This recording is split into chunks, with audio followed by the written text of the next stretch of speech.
जय हिंद सभी को। आप सभी का ओबराय स्टडी में स्वागत है। तो चलिए आज हम लोग समझते हैं भाग 3। इससे पहले हम भाग 1 और प्रस्तावना सभी प्रकार के वीडियो बना चुके हैं। तो चलिए हम लोग समझते हैं आज संविधान के भाग 3 में है मूल अधिकार। मूल अधिकार में अनुच्छेद 12 से लेकर 35 तक चर्चा किया हुआ है। मूल अधिकार को ही फ्रेंच भाषा में मैग्ना कार्टा कहा जाता है। मैग्ना कार्टा का मतलब होता है मैग्ना कार्टा का मतलब होता है अधिकारों का दस्तावेज, यानी मूल अधिकार का दस्तावेज एक कागजी कार्यवाही होता है फ्रांस में, उसे ही फ्रेंच भाषा में मैग्ना कार्टा कहा जाता है। और मूल अधिकार हम लोग अमेरिका से लिए हैं। यह व्यक्ति को जन्म से ही मिलता है, इसलिए इसे नैसर्गिक कहा जाता है। मूल अधिकार व्यक्ति को जन्म से ही मिलता है, अतः इसे नैसर्गिक कहा जाता है। फ्रेंच भाषा में इसको क्या चीज कहते हैं? मैग्ना कार्टा कहते हैं। मूल अधिकार कहाँ से लिया गया है? अमेरिका से लिया गया है। यह व्यक्ति को जन्म से ही मिलता है, अतः यह क्या है? नैसर्गिक इसको कहते हैं। ये मूल अधिकार पर अस्थायी प्रतिबंध संसद के द्वारा लगाया जाता है। और अस्थायी प्रतिबंध का मतलब क्या होता है? मतलब अस्थायी रूप से आपको प्रतिबंधित कर दिया जाएगा। ये संसद के अधिकार है, लेकिन अस्थायी प्रतिबंध लगाते हैं राष्ट्रपति। अस्थायी प्रतिबंध कौन लगाते हैं? राष्ट्रपति लगाते हैं। मूल अधिकार 6 प्रकार का होता है। पहले यह 7 प्रकार के था। 7 प्रकार में एक जो संपत्ति का अधिकार है उसे हटा दिया गया है। संपत्ति के अधिकार को हटाकर, वो अनुच्छेद 31 में था, उसको हटाकर अब इसे संपत्ति के अधिकार को मूल अधिकार से हटाकर इसे कानूनी अधिकार बना दिया गया है। कानूनी अधिकार बनने के बाद यह आर्टिकल 300 के क में जाकर जुड़ गया है। और हटाया गया कौन सा? संपत्ति का अधिकार। ये भी कहाँ है? 300 के क में जुड़ा है। ये जो जब हमारे मूल अधिकार के हनन होगा तो हमारा रक्षा कौन करेगा? सुप्रीम कोर्ट, हाई कोर्ट और सुप्रीम कोर्ट दोनों मूल अधिकार की रक्षा करता है। संपत्ति के अधिकार इसलिए हटाया गया क्योंकि जब भी जमीन का बात आता था, जैसे सरकार को आ गया सड़क बनाने का काम, तब कोई ज़मीनें नहीं दे रहा है, कोई ज़मीनें नहीं दे रहा है। कहीं कहीं एक ही ज़मीन के 4 जगह बिका हुआ है। ज़मीन लेने में बहुत परेशानी होती थी, इसीलिए संपत्ति के अधिकार को हटा दिया गया है और इसे कानूनी अधिकार बना दिया गया। और हमारे मूल अधिकार देखिए, जैसे अगर किसी को खेत बिक रहा है तो खेत बेचने में अगर सरकार मांगती थी तो नहीं देता था, और उसके लिए अगर सरकार ज़बरदस्ती करती तो वो हाई कोर्ट और सुप्रीम कोर्ट जाके केस लड़ लेता, तो हो सकता है वहाँ पे सरकार हार जाती थी। इसलिए सरकार को बहुत परेशानी उठाना पड़ा। इसलिए संपत्ति के अधिकार को हटाकर अब इसे कानूनी अधिकार बना दिया गया। अब यह कानूनी अधिकार हो गया है तो इसके लिए आप सुप्रीम कोर्ट या हाई कोर्ट या सुप्रीम कोर्ट आप डायरेक्ट नहीं जा सकते हैं। हाई कोर्ट आप पे उतना एक्शन नहीं लेगा। ये सेकेंडरी मेथड हो गया। तो रक्षा इसको कौन करता है? सुप्रीम कोर्ट और हाई कोर्ट, और इसमें निलंबित नहीं होगा। जैसे मूल अधिकार, कौन सा मूल अधिकार है जो कभी भी निलंबित नहीं होगा? अनुच्छेद 20 और 21। आपातकाल भी लग जाएगा, राष्ट्रपति शासन हो या राष्ट्रीय आपात, कुछ भी हो जाए, अनुच्छेद 20 और 21 निलंबित नहीं हो सकता है। इसे अनुच्छेद अब 20-21 में है क्या, इसको आगे समझेंगे हम लोग। तो चलिए शुरू से बताइए, मूल अधिकार भाग कितना में है? भाग 3 में। इसमें जो है हर पॉइंट से क्वेश्चन बनता है। एग्जाम में पूछेगा कि मूल अधिकार भाग कितना में है, तो भाग 3 में है। मूल अधिकार में अनुच्छेद कितना से कितना तक आता है? तो 12 से 35 तक आता है। अनुच्छेद 12 से लेकर 35 तक। अब बताइए कि मूल अधिकार में ये मूल अधिकार को फ्रेंच भाषा में क्या चीज कहा जाता है? तो मैग्ना कार्टा कहा जाता है। मूल अधिकार कहाँ से लिया गया है? तो अमेरिका से। यह व्यक्ति को जन्म से ही मिलता है, अतः इसे क्या कहते हैं? यह नैसर्गिक होता है। अस्थायी प्रतिबंध, मूल अधिकार पर अस्थायी प्रतिबंध कौन लगाता है? संसद। और अस्थायी प्रतिबंध कौन लगाता है? राष्ट्रपति। और मूल अधिकार कितने प्रकार के वर्तमान में है? वर्तमान में 6 प्रकार के हैं। पहले यह 7 प्रकार के थे और हटाया गया है संपत्ति का अधिकार। संपत्ति के अधिकार हटाकर अब यह कानूनी अधिकार बना दिया गया है और अनुच्छेद 300 के क में डाल दिया गया है। मूल अधिकार के रक्षा कौन करते हैं? सुप्रीम कोर्ट और हाई कोर्ट। मूल अधिकार के रक्षा करते हैं हाई कोर्ट, सुप्रीम कोर्ट दोनों।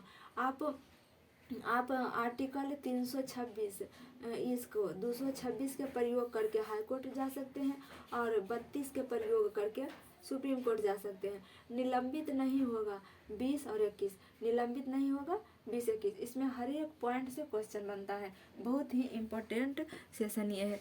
तो चलिए इससे आगे समझते हैं। अब संपत्ति के अधिकार हटाकर कितने प्रकार के अधिकार हो गया है? मूल अधिकार 6 प्रकार के हो गया। पहला में है समानता का अधिकार, दूसरा है स्वतंत्रता का अधिकार, तीसरा है शोषण के विरुद्ध अधिकार, चौथा है धार्मिक स्वतंत्रता का अधिकार, पांचवा है संस्कृति का अधिकार, संस्कृति के स्वतंत्रता का अधिकार, और छठा में जो संपत्ति के अधिकार था आर्टिकल 31 में वो हटाकर अब इसे कानूनी अधिकार बना दिया गया है और 300 के क में जोड़ दिया गया है। और अब छठा नंबर पर हो गया है संवैधानिक उपचारों का अधिकार। ये संवैधानिक उपचारों का अधिकार अनुच्छेद 32 में है। समानता का अधिकार में अनुच्छेद 14 से लेकर 18 तक होता है। स्वतंत्रता का अधिकार में अनुच्छेद 19 से लेकर 22 तक होता है। शोषण के विरुद्ध अधिकार में अनुच्छेद 23 से 24 तक होता है। और